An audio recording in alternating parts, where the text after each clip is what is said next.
Hello dear students, कैसे हैं आप। तो आज अपन डिस्कस करेंगे जीनियस एकेडमी पर पीरियोडिक प्रॉपर्टीज या पीरियोडिक टेबल का लेक्चर नंबर 09। ठीक है, और आज के लेक्चर में स्टार्ट करेंगे अपन पीरियोडिक प्रॉपर्टीज क्या होती हैं। ठीक है, पीरियोडिसिटी क्या होती है, पीरियोडिक प्रॉपर्टीज क्या होती है, ट्रेंड्स ऑफ पीरियोडिसिटी क्या होता है, एग्जाम्पल सहित देखेंगे। ठीक है, इससे पहले जो लास्ट डिस्कशन चल रहा था वीडियो में मेटालॉइड्स, लास्ट वीडियो में आपको मेटालॉइड्स के बारे में बताया था। देखो बच्चों, metalloids nothing but those elements which act as a metal and non metal.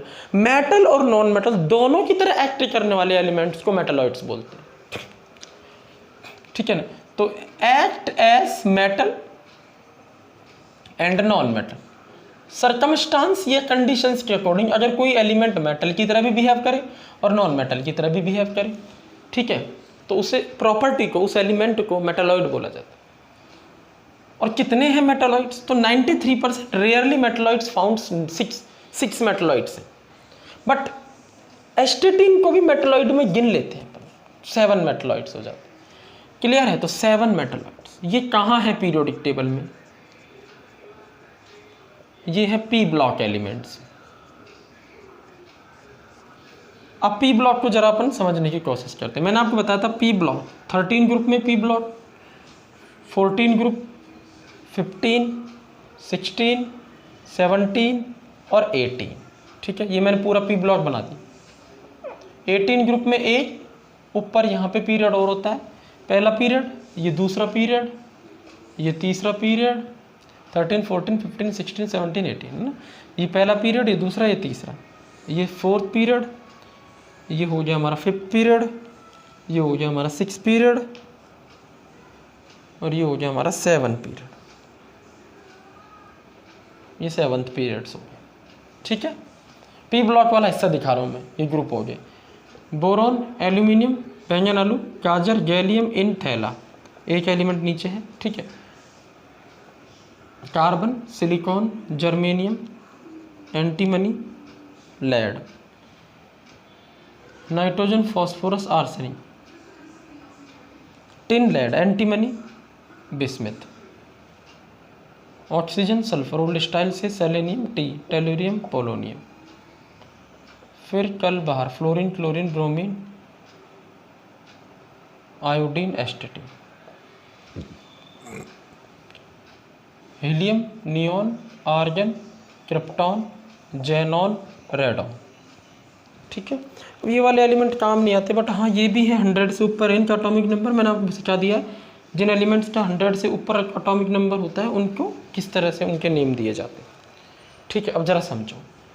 Boron, boron सबसे पहला मेटलॉइड है बोरोन। एक सीडी बनेगी, देखिए। बोरोन के बाद बच्चों सिलिकॉन आता है, सिलिकॉन, बॉर्डर सा बना देता हूं। बोरोन है पहला मेटलॉइड,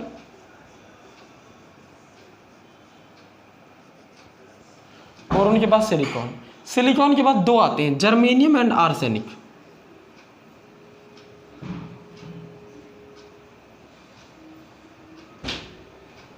ये भी आ जाता है, जर्मेनियम भी आ जाता है। ठीक है, इसके बाद फिर से दो आ जाते हैं, एंटीमनी और टेल्यूरियम। सीडी पे उतरते जाओ, सीडी बन रही है, सीडी नुमा स्ट्रक्चर बन रही है, टेल्यूरियम और ये एंटीमनी। और इधर आ जाता है अपन एस्टेटिन को भी ले लेते हैं।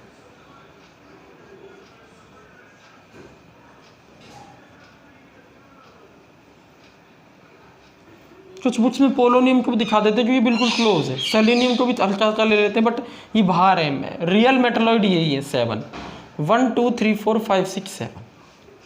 ठीक है, सीडी नंबर लाइन आपको ब्लैक ब्लैक से दिखाई दे रही है, ये मेटलॉइड्स है। मतलब मेटलॉइड्स कौन कौन से हमारे पास? बोरोन मेटलॉइड होता है, सिलिकॉन मेटलॉइड होता है, जर्मेनियम मेटलॉइड होता है, आर्सेनिक मेटलॉइड होता है, एंटीमनी मेटलॉइड होता है, टेल्यूरियम। कई बुकों में एस्टेटिन को नहीं दिखा रहा, बट हाँ ये होता है।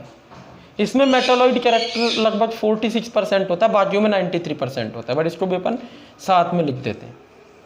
ठीक है, अलग से अगर हम बनाना चाहें तो देखिए बोरोन हो गया, फिर देखो बच्चों यहाँ पे सिलिकॉन हो गया। ठीक है, फिर यहाँ पर हो गया हमारा जर्मेनियम, और यहाँ आर्सेनिक हो गया, फिर यहाँ पर हमारा हो गया एंटीमनी, और ये हो यहाँ पर टेल्यूरियम हो गया, और यहाँ पर हमारा हो गया एस्टेटी। तो देखो अब जरा सीडीनम लाइन बन गई। तो ये क्या है, मेटालॉइड्स। क्लियर है, 7 मेटालॉइड्स है, नोट कर लो इनको। चलो इसको नोट कर लो। अब अपन देखते हैं पीरियोडिक प्रॉपर्टीज, पीरियोडिक ट्रेंड्स क्या होते हैं। इलेक्ट्रॉनिक कॉन्फ़िगरेशन हम देख ही चुके हैं।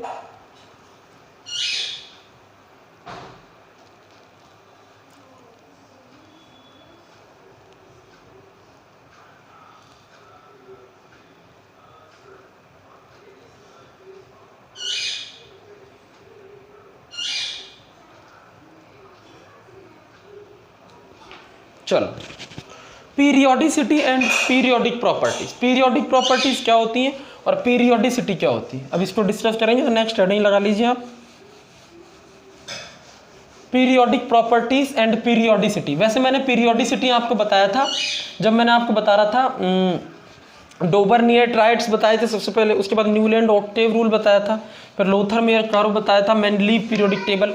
उन सब के कंक्लूजन में मैंने आपको बताया था कि इन सब लोगों ने कहीं ना कहीं पीरियोडिसिटी की डिस्कवरी करने में बहुत बड़ी मतलब हेल्प करी है हमारी। तो पीरियोडिसिटी क्या है, जब हम एटॉमिक नंबर के बेसिस पे, अभी जो मॉडर्न पीरियोडिक टेबल है वो एटॉमिक नंबर पर बेस्ड है, ठीक है। पहले वाले लोगों ने सारे काम एटॉमिक वेट पे किए। तो पीरियोडिक प्रॉपर्टी क्या है, जरा बच्चों से देखो। पीरियोडिक प्रॉपर्टी, पीरियोडिक प्रॉपर्टी, अगर हम एलिमेंट्स को बढ़ते हुए एटॉमिक नंबर के अकॉर्डिंग लगा दें, if we arrange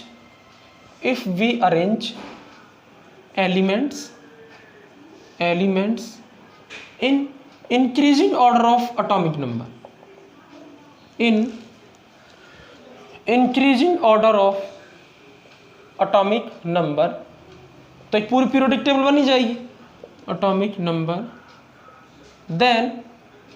then some properties of elements repeated after a fixed interval, then some properties of elements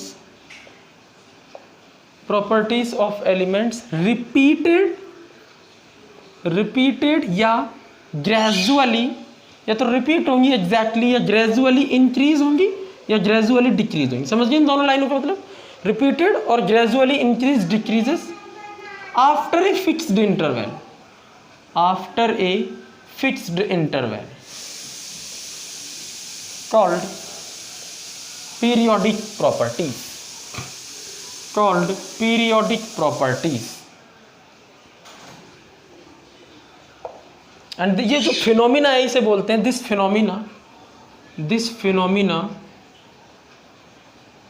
called periodicity, periodicity, ठीक है। We study of periodicity about following properties.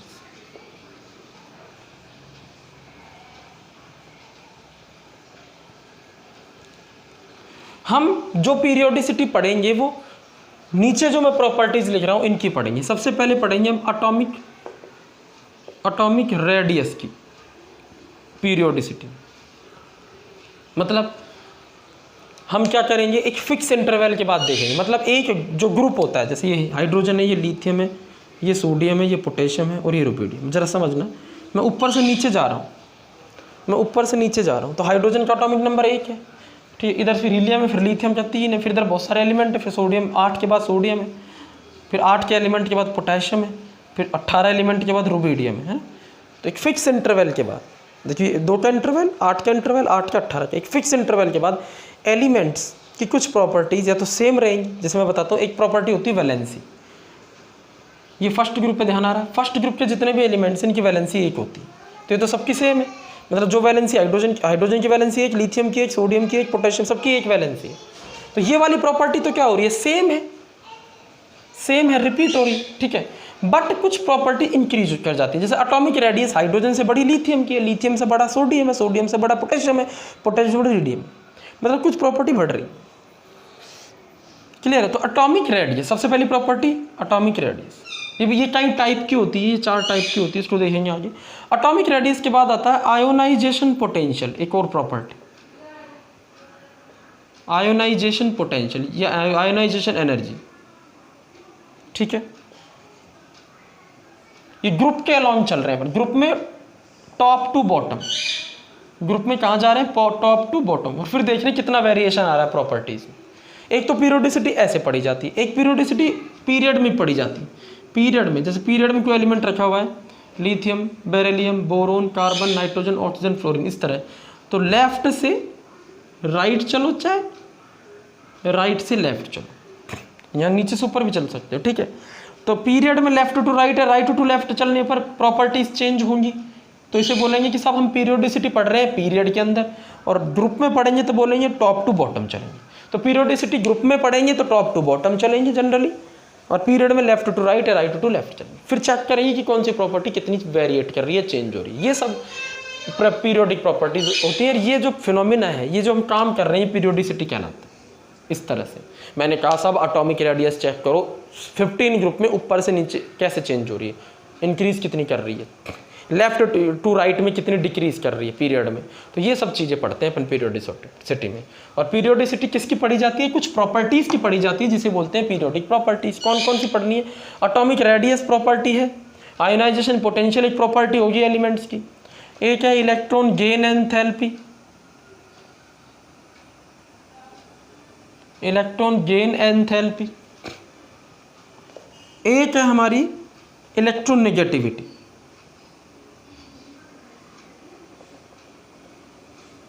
Electronegativity. ये 4 properties की हमें periodicity पढ़नी है। ठीक है ना, we study periodicity, periodicity in group and period. ठीक है, so let's start for periodicity. तो सबसे पहले अपन डाल लेते हैं पीरियोडिसिटी ऑफ एटॉमिक या in atomic radius. Atomic radius जो है उसकी पीरियोडिसिटी, लेकिन उससे पहले इन प्रॉपर्टीज को जानना भी तो जरूरी है। एटॉमिक रेडियस होती क्या है, कितने टाइप की होती है, उसके बाद ही तो समझ में आएगा कि इसकी पीरियोडिसिटी कैसे चेंज होगी। पहले एटॉमिक रेडियस पता होनी चाहिए, आयोनाइजेशन, इनकी डेफिनेशंस, इनके अगर कोई टाइप है तो पता होना चाहिए। वैसे इसी के टाइप एटॉमिक रेडियस सबसे बड़ा टॉपिक है, ये आज कवर हो जाता है तो बहुत बड़ी बात है। इसके बाद ये 3, फिर ये चैप्टर हो जाएगा क्लोज। क्लियर है?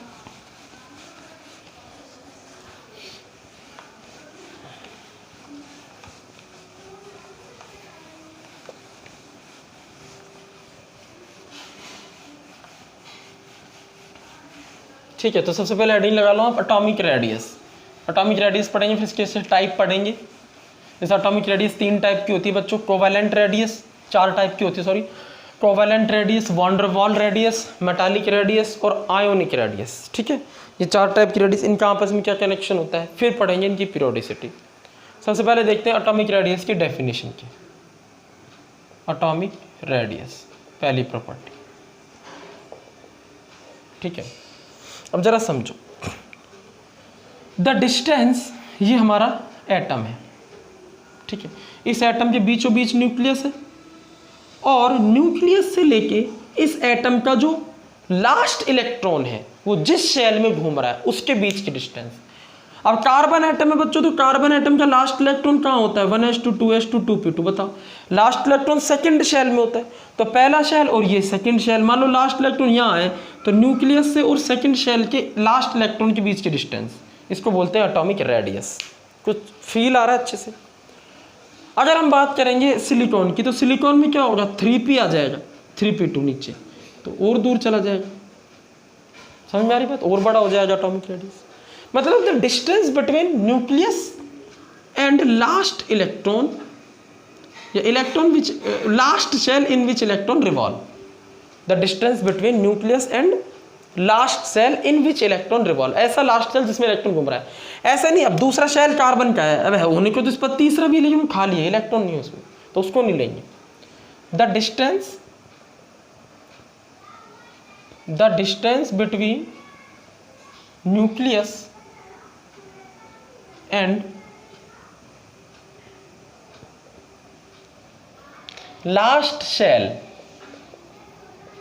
in which electron revolve, last shell in which electron revolve called atomic radius.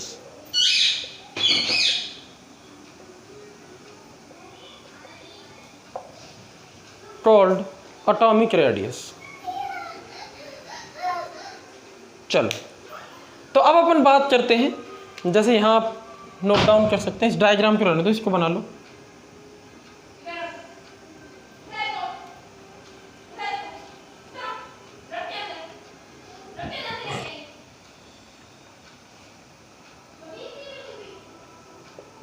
ये हाइड्रोजन का एटम है, इलेक्ट्रॉनिक कॉन्फ़िगरेशन 1s1 है, ये पहला शेल है।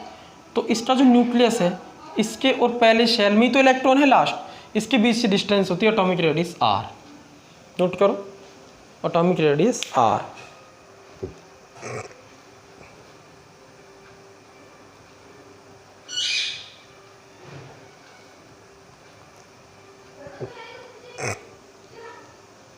ओके, चलो, जैसे हम बात करें क्लोरीन की, ठीक है, जैसे मान लो क्लोरीन का एटम है, तो क्लोरीन का मान लो लास्ट शेल यहाँ कहीं है, ये सेकंड शेल हो गया, पहला तीसरा शेल इसका लास्ट, तीसरा शेल। तो ये जो डिस्टेंस है ये होती है 0.99 एंगस्ट्रॉम, ठीक है। तो एटॉमिक रेडियस ऑफ क्लोरीन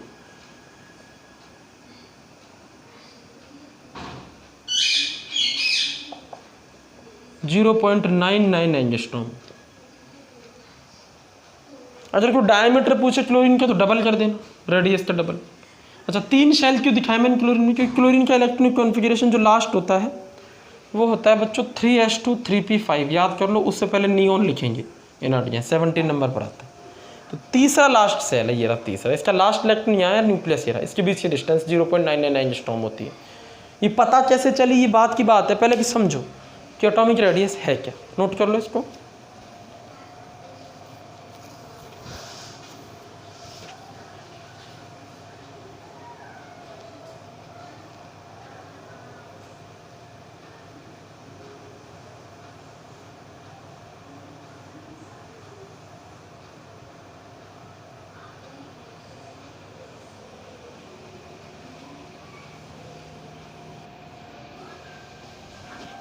देखो, तो अपन ने एटॉमिक रेडियस देख लिया क्या होता है। अब जरा कुछ पॉइंट समझते हैं, हम एटॉमिक रेडियस को निकालेंगे कैसे, how we determine atomic radius. देखो, ये एटम है, ये एटम का बीचों बीच में न्यूक्लियस, और यहाँ इलेक्ट्रॉन रिवॉल्व कर रहा है कंटिन्यूअसली।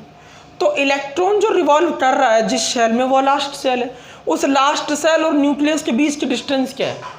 उस लास्ट सेल और न्यूक्लियस के बीच की डिस्टेंस हमने एटॉमिक रेडियस मानी है।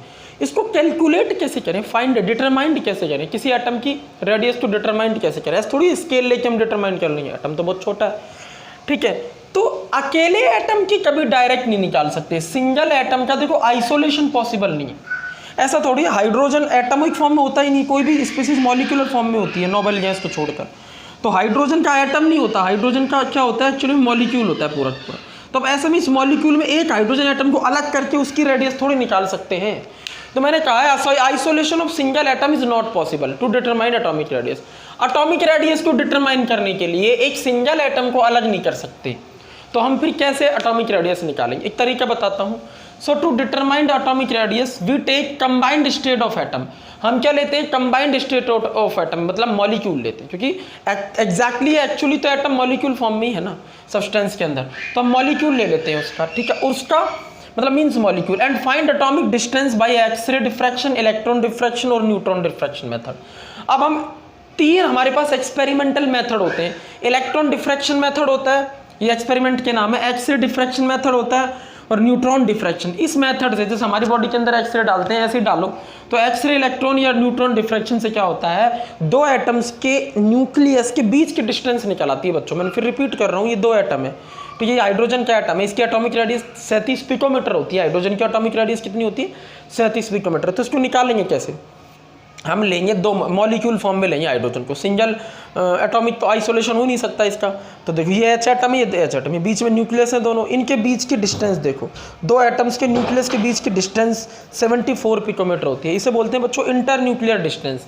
ये वैल्यू हमें कहाँ से मिली है? एक्सपेरिमेंट से। यानी लाइक एटॉमिक डिस्टेंस, दो एटम्स के बीच की डिस्टेंस मतलब उन दोनों एटम्स के न्यूक्लियस के बीच की डिस्टेंस हमने ले ली 74 ले ली, मतलब हमें एक्सपेरिमेंट से मिली है। अरे हमने हाइड्रोजन के मॉलिक्यूल को किसी चैम्बर में बंद किया होगा, वहाँ एक्सरे डाली होंगी, रिजल्ट देखे होंगे, तो उन रिजल्ट्स में क्या पता लगा कि दो हाइड्रोजन के एटम्स के न्यूक्लियस के बीच की डिस्टेंस कितनी है? 74 पिकोमीटर है एक्सपेरिमेंट से। तो हमने क्या किया, इसको एटॉमिक रेडियस में कन्वर्ट करने के लिए इस डिस्टेंस का हाफ कर दो आप, हाफ। तो इस डिस्टेंस का हाफ क्या होगा? एटॉमिक रेडियस, मतलब हाइड्रोजन की एटॉमिक रेडियस आ जाएगी, समझ में आ रही? तो हाइड्रोजन की एटॉमिक रेडियस आ जाएगी 37 पिकोमीटर। क्लियर है? तो ऐसे नहीं आ करके ऐसे आ गई इनडायरेक्टली। पहले हमने इंटर न्यूक्लियर डिस्टेंस निकाली, फिर उससे हमने एटॉमिक रेडियस कैलकुलेट कर ली। क्लियर है? तो ये इस तरह से हम एटॉमिक डायरेक्टली किसी एटम को आइसोलेट करके नहीं निकाल सकते, मॉलिक्यूलर फॉर्म में जाके फिर निकाल सकते हैं एटॉमिक रेडियस एक्सपेरिमेंट करके। ठीक है, अब बात करते हैं कि एटॉमिक रेडियस होती कितने तरह की। ठीक है, तो एटॉमिक रेडियस 4 तरह की होती है, मैं पहले बता चुका हूँ आपको। सबसे पहले है कोवेलेंट रेडियस। कौन कौन सी पहले लिख देते हैं, टाइप ऑफ एटॉमिक रेडियस डाल लेंगे अपन। Type of atomic radius,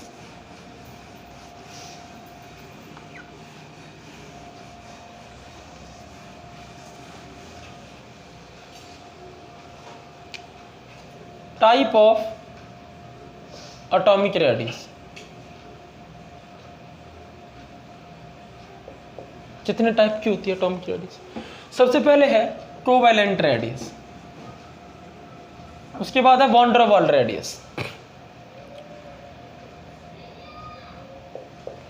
van der Waals radius के बाद है मेटालिक रेडियस, मेटालिक रेडियस के बाद है आयोनिक रेडियस, फिर इनकी पीरियोडिसिटी। ठीक है, तो कोवेलेंट रेडियस क्या होती है जरा समझो। अगर दो एटम्स के बीच में सिंगल कोवेलेंट बॉन्ड है, जरा ध्यान समझना, दो एटम्स के बीच में सिंगल कोवेलेंट बॉन्ड है, ठीक है ना, तो सिंगल कोवेलेंट बॉन्ड अगर है दो एटम्स के बीच में, तो इंटर न्यूक्लियर डिस्टेंस निकाल लो, electron diffraction, X-ray diffraction method से निकाल लो। जैसे ये दो हाइड्रोजन के एटम्स मैंने लिए हैं, तो इनके बीच में क्या है, ये कोवेलेंट बॉन्ड है एक्चुअल में, तो इनके बीच की डिस्टेंस क्या है? 74 पिकोमीटर, और उसका हाफ कर दो।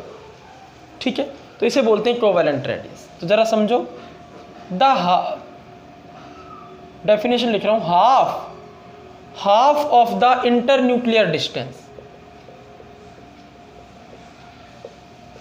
half of the internuclear distance between two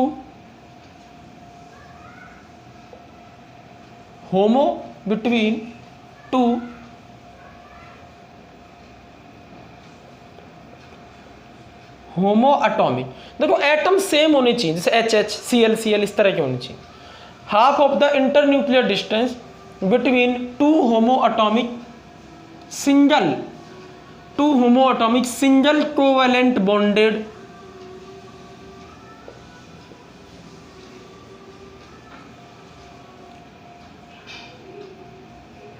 molecule.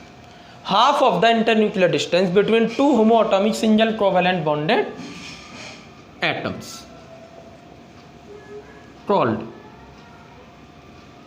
Covalent radius.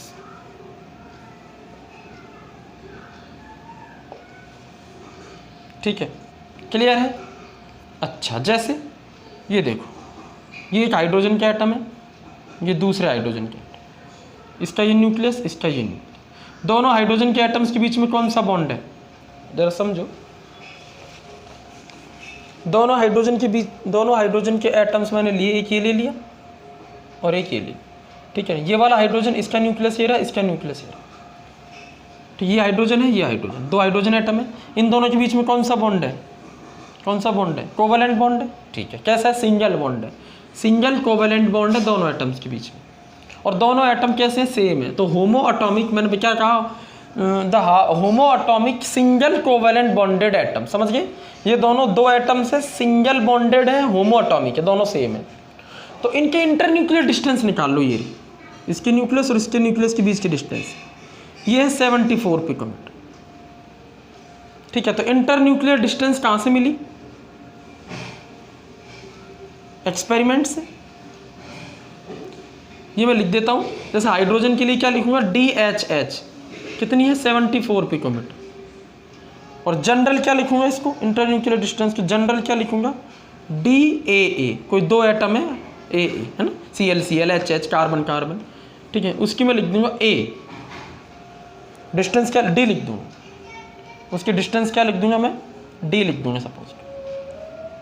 तो ये डिस्टेंस किसके इक्वल होगी बच्चों, ये डिस्टेंस A की एटॉमिक रेडियस प्लस B की एटॉमिक रेडियस की तो इक्वल होगी।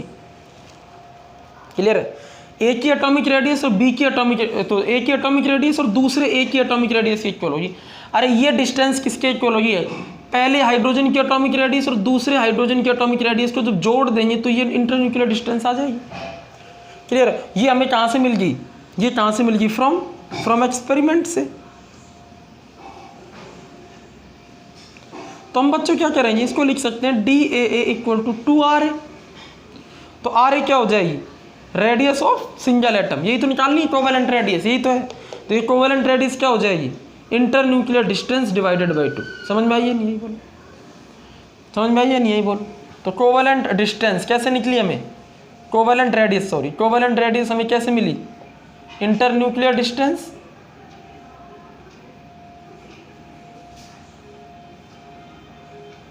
Internuclear distance between two homoatomic mol, दो ऐसे एटम जो होमो है यानी सेम है, सिंगल बॉन्डेड है, ठीक है ना, अपॉन 2। तो हाइड्रोजन के केस में कितनी हो जाएगी, हाइड्रोजन के केस में रेडियस कितनी आएगी, इंटरन्यूक्लियर डिस्टेंस कितनी हाइड्रोजन की 74 डिवाइडेड बाई 2, तो कितनी आएगी बोलो, चेक करो, 37 पिकोमीटर है ये, पिकोमीटर में हाइड्रोजन की कोवेलेंट रेडियस होती है 37 पिकोमीटर। क्लियर है? हाइड्रोजन की कोवेलेंट रेडियस होती है 37 पिकोमीटर। ठीक है, चलो अब और कुछ एटम्स लेते हैं, उनकी कोवेलेंट रेडियस चेक करते हैं।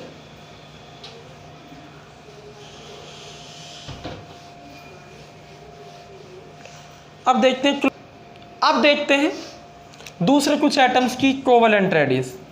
ठीक है, अगर हम कोवेलेंट रेडियस क्लोरीन की निकालें तो ये आती है 99 पिकोमीटर। अगर हम फ्लोरीन की कोवेलेंट रेडियस निकालें तो ये आती है हमारे पास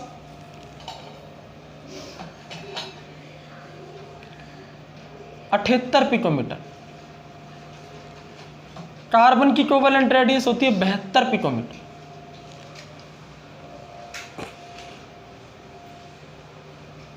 फ्लोरीन की 72 पिकोमीटर, कार्बन की 77 पिकोमीटर।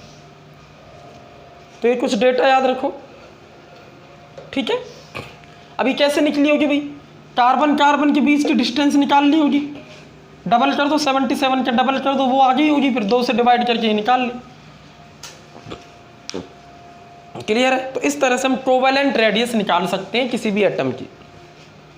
मतलब उस एटम को हमें पहले तो उसी एटम से जोड़ना पड़ेगा, एक मॉलिक्यूल बनेगा होमो एटॉमिक मॉलिक्यूल एक सिंगल बॉन्ड से, फिर बीच की इंटरन्यूक्लियर डिस्टेंस निकालेंगे, उसका आधा कर देंगे, तो इसे बोलते हैं अपन कोवेलेंट रेडियस। ठीक है, चलो ये फॉर्मूला याद रखना। अच्छा, अब इंपॉर्टेंट बात है कि कोवेलेंट रेडियस ये तब है, ये फर्स्ट केस है, केस 1, केस फर्स्ट, होमो डायटॉमिक मॉलिक्यूल के केस, होमो डायटॉमिक मॉलिक्यूल के केस। अगर बच्चों मॉलिक्यूल होमो डायटॉमिक नहीं है, हेट्रो डायटॉमिक है, तो क्या होगा? तो सेकंड केस है, हेट्रो डायटॉमिक मॉलिक्यूल के केस में हम क्या करेंगे,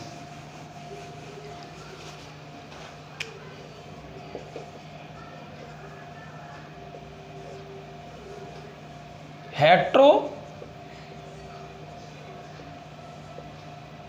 डायटॉमिक मॉलिक्यूल। देखो हेट्रो डायटॉमिक मॉलिक्यूल में फिर से 2 केस होते हैं, मतलब ए बी कोई मॉलिक्यूल है जिसमें दोनों एटम अलग अलग है, समझिए, हेट्रो का मतलब अलग अलग एटम है। अब इन दोनों एटम की इलेक्ट्रोनेगेटिविटी डिसाइड करती है, बहुत इंपॉर्टेंट बात, इन दोनों एलिमेंट्स की, दोनों एटम्स की इलेक्ट्रोनेगेटिविटी। अब फिर से केस 1 आता है इसमें, when electronegativity of A and B are same.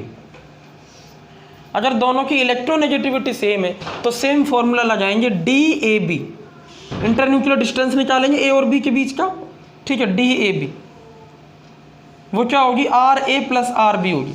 मतलब ए की रेडियस और बी की रेडियस को जोड़ेंगे तो ये मिल जाएगी, क्लियर है नहीं। और इससे यहाँ पर इंटरन्यूक्लियर डिस्टेंस निकालेंगे, वही हाफ करके कोवेलेंट रेडियस निकाल सकते हैं। लेकिन केस बी इंपॉर्टेंट है, case B when electronegativity different है, when electronegativity of A and B is different, अलग अलग है। देखो ये केस बिल्कुल इसी के जैसा तो बनेगा, क्योंकि इसमें क्या हो रहा है, दोनों एटम सेम है, तो दोनों जब सेम ही एटम है तो उनकी इलेक्ट्रोनेगेटिविटी क्या होगी, सेम आएगी। जहां ए और बी अलग अलग है, जैसे मान लो कार्बन है और हाइड्रोजन है, अब कार्बन की इलेक्ट्रोनेगेटिविटी बच्चों 2.1 होती है, हाइड्रोजन की 2.0, तो सेम ही है दोनों, हल्का सा डिफरेंस होती है चल जाता है, तो सेम ही कॉन्सेप्ट यूज करके हम एटॉमिक रेडियस निकाल सकते हैं। बट यहाँ नहीं भाई, ये दोनों रेडियस लगभग इक्वल आएंगी, वही 2 हो जाएगा, डिवाइड कर देंगे इंटरन्यूक्लियर डिस्टेंस, हमें एक्सपेरिमेंट से मिल ही जाएगी, आ जाएगी एटॉमिक कोवेलेंट रेडियस।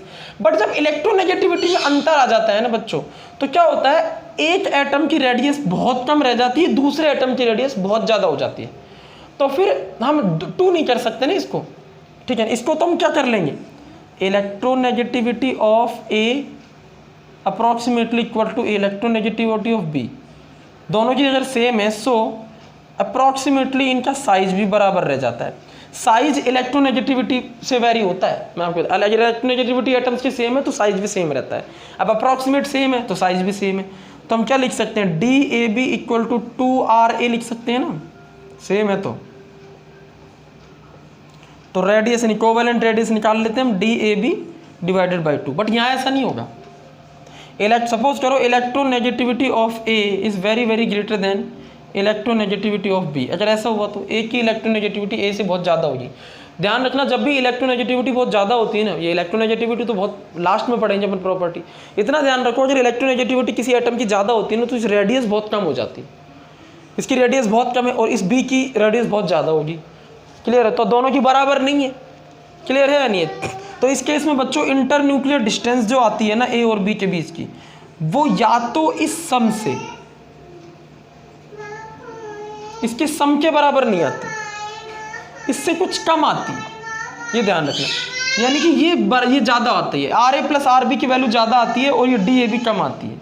एक्सपेरिमेंटल जो इंटरन्यूक्लियर डिस्टेंस है, एक्सपेरिमेंटल जो इंटरन्यूक्लियर डिस्टेंस हम निकालेंगे ए और बी के बीच की, वो कम आती है, RA और RB के जोड़ से कम आती है।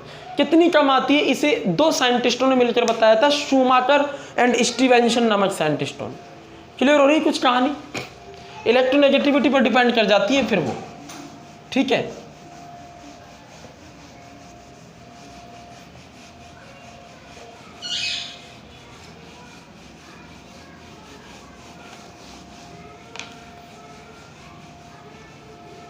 जैसे बच्चों के एग्जाम्पल देखिए, मैं आपको बताता हूं, कार्बन और फ्लोरीन का एग्जाम्पल लेते हैं अपन। हमने क्या कहा, कार्बन की कोवेलेंट रेडियस कितनी है, RC, ये कितनी है 77 पिकोमीटर है, और फ्लोरीन की कोवेलेंट रेडियस कितनी है 72 पिकोमीटर। ये हमने कैसे निकाली, उसी तरह से कार्बन को कनेक्ट करके मॉलिक्यूल बना करके हाफ कर दी, फ्लोरीन को कनेक्ट करके हाफ कर दी, ये निकाल लोगे ना, ये आपने निकाल ली एक्सपेरिमेंटल, ये एकदम सही है। अब हमने क्या, कार्बन और फ्लोरीन का मॉलिक्यूल बनाया, ये कार्बन है और ये फ्लोरीन, ये दोनों जुड़े हैं। तो कार्बन का एटम बच्चों छोटा होता है, सॉरी उल्टा बोले, कार्बन का एटम थोड़ा बड़ा होता है, फ्लोरीन का एटम थोड़ा छोटा होता है। कार्बन का बड़ा होता है, फ्लोरीन का छोटा होता है। तो फ्लोरीन की एटॉमिक रेडियस ये है और कार्बन की थोड़ी ज़्यादा आएगी इससे। देखो कार्बन की एटॉमिक रेडियस 77 आ रही है, फ्लोरीन की 72 आ रही है, क्लियर है नहीं। तो हम इंटरन्यूक्लियर डिस्टेंस जो निकालेंगे कार्बन और फ्लोरीन के बीच की, वो एक्चुअली में अब जो एक्सपेरिमेंट से निकालेंगे ना, एक्सपेरिमेंटल, वो अलग आएगी थ्योरेटिकल से। भाई थ्योरेटिकल तो क्या आएगी, इसके बीच की डिस्टेंस क्या आएगी, 77 प्लस 72 को ऐड कर दो। थ्योरेटिकल का मतलब क्या हो गया, कार्बन की एटॉमिक रेडियस 77 है, यहाँ से यहाँ तक की डिस्टेंस, फ्लोरीन की 72 है, तो इंटरन्यूक्लियर डिस्टेंस क्या हुई कार्बन फ्लोरीन की, जोड़ दो इसको, ठीक है। तो अब ऑब्जर्व करो, देखो मैं जो लिखने जा रहा हूँ, मैं लिख रहा हूँ theoretical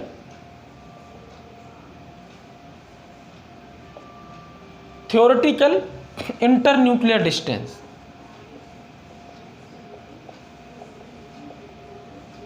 between carbon and fluorine, मतलब कार्बन और फ्लोरीन की इंटरन्यूक्लियर डिस्टेंस थ्योरेटिकल कितनी है, ये थ्योरेटिकल वैल्यू, एक्सपेरिमेंटल नहीं है, मतलब हमने बस सिर्फ ऐड कर दी। थ्योरेटिकल कितनी है, कार्बन की एटॉमिक रेडियस प्लस फ्लोरीन की एटॉमिक कोवेलेंट रेडियस, मतलब 77 प्लस 72, तो कितनी हो जाएगी, 7 और 7 149 पिकोमीटर आ रही है कार्बन और फ्लोरीन की थ्योरेटिकल इंटरन्यूक्लियर डिस्टेंस कितनी आ रही है, 149 पिकोमीटर आ रही है। अगर ये सही है तो एक्सपेरिमेंटली भी यही आनी चाहिए। अब एक्सपेरिमेंटली देखी गई कार्बन फ्लोरीन की एक्सपेरिमेंटल देखी गई, एक्सपेरिमेंटल इंटरन्यूक्लियर डिस्टेंस, तो वो बच्चों आ रही है 137 पिकोमीटर। अब बताओ मुझे थ्योरेटिकल से कम क्यों आ रही है, क्योंकि अब की बार जो दोनों एटम है वो बच्चों सेम नहीं है, इनकी इलेक्ट्रोनेगेटिविटी में अंतर है, और अंतर होने की वजह से ए और बी की जो रेडियस है वो जुड़ के इसके बराबर नहीं आएगी, इससे कुछ कम आएगी।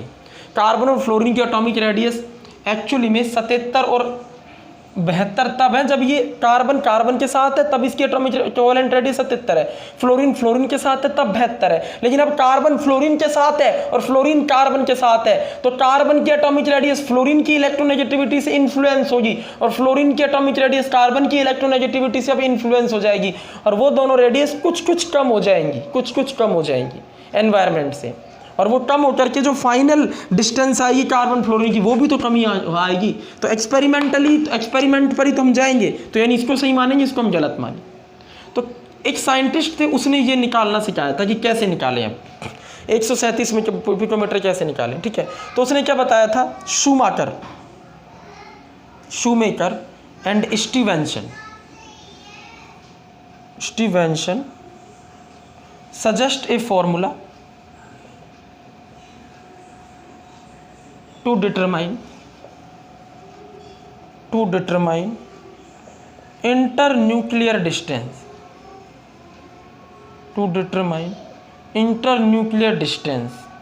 between two heteroatom, समझिए ना, अलग अलग, which electronegativity difference is high, मतलब जिनकी इलेक्ट्रोनेगेटिविटी डिफरेंस बहुत ज़्यादा हो। जैसे मैं आपको बताऊँ, फ्लोरीन की इलेक्ट्रोनेगेटिविटी बच्चों होती है 4.0, और कार्बन की इलेक्ट्रोनेगेटिविटी होती है 2.1, काफ़ी अंतर है।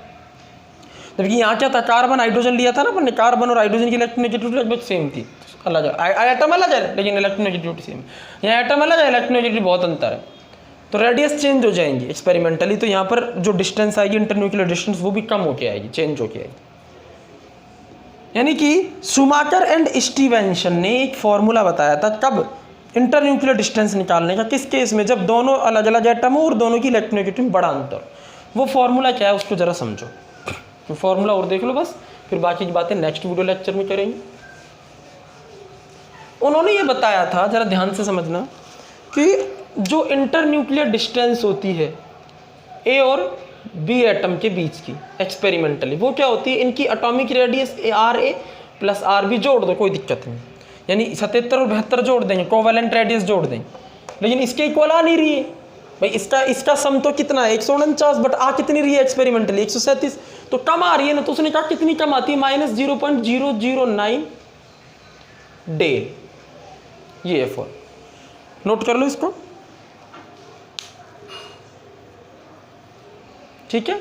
और ये डेल क्या चीज है, डेल इक्वल टू इलेक्ट्रोनेगेटिविटी को x से दिखाते हैं, XA माइनस XB, मतलब इलेक्ट्रोनेगेटिविटी A और B की इलेक्ट्रोनेगेटिविटी के डिफरेंस। जैसे इस केस में तुम निकाल सकते हो, कार्बन को A मान लो, तो कार्बन की इलेक्ट्रोनेगेटिविटी 2.1 है और फ्लोरीन की इलेक्ट्रोनेगेटिविटी कितनी है 4.0। ये A माइनस B का मतलब है ये हाई वाली है, हाई इलेक्ट्रोनेगेटिविटी, और ये लो है, अंतर पॉजिटिव आना चाहिए, लो इलेक्ट्रोनेगेटिविटी, ठीक है। तो यहाँ किसकी रखेंगे, फ्लोरीन की रखेंगे ना, फ्लोरीन की 4 है, कार्बन की 2.1 है, तो ये डिफरेंस कितना आएगा 1.9 आएगा, 1.9 को इससे मल्टीप्लाई करो तो कुछ आएगा, फिर उसमें से घटा दो इसमें से जो आर ए प्लस आर मतलब 149 पिकोमीटर। आर ए क्या है, ठीक है ना, 77 और 72 का सम यहाँ पर रखेंगे ना, 149 माइनस 0.009 इंटू 1.9, तो फाइनल आंसर ये आ जाए 137 के लगभग। इस तरह से निकालेंगे अपन। तो ये है शोमाकर एंड स्टीवेंसन फॉर्मूला। इससे इंटरन्यूक्लियर डिस्टेंस कब निकलती है, जब दोनों एटम अलग अलग हो और इलेक्ट्रोनेगेटिविटी में ज़्यादा डिफरेंस हो। अगर दोनों एटम अलग अलग हैं और इलेक्ट्रोनेगेटिविटी में डिफरेंस 0 है, मतलब अगर इस फॉर्मूले में H से और H भी बराबर हैं, दोनों की इलेक्ट्रोनेगेटिविटी सेम है, इफ समझ लो H से और H भी अगर बराबर हुए ना, तो यहाँ बराबर रखना, तो डेल की वैल्यू 0 आएगी, और डेल की वैल्यू 0 आएगी तो फॉर्मूला वही हो जाएगा ना, मतलब आप जो इंटरन्यूक्लियर डिस्टेंस आएगी वो दोनों की एटॉमिक रेडियस के सम के बराबर आएगी। बिल्कुल सही बात है, ऐसा ही होता है। बट अगर दोनों एटम अलग अलग है, इलेक्ट्रोनेगेटिविटी में ज़्यादा अंतर है, तो फिर ये कम आएगी थोड़ी सी इंटरन्यूक्लियर डिस्टेंस। ठीक है, ये ध्यान रखना, नोट कर लो इसको। ठीक है, तो ये थी हमारी कोवैलेंट रेडियस के बारे में पूरी इंफॉर्मेशन। इसके बाद अपन बात करेंगे वॉन डर वाल रेडियस, मेटालिक रेडियस, ठीक है, और उनकी periodic properties, ionic radius. Next video lecture में मिलेंगे। Thank you very much.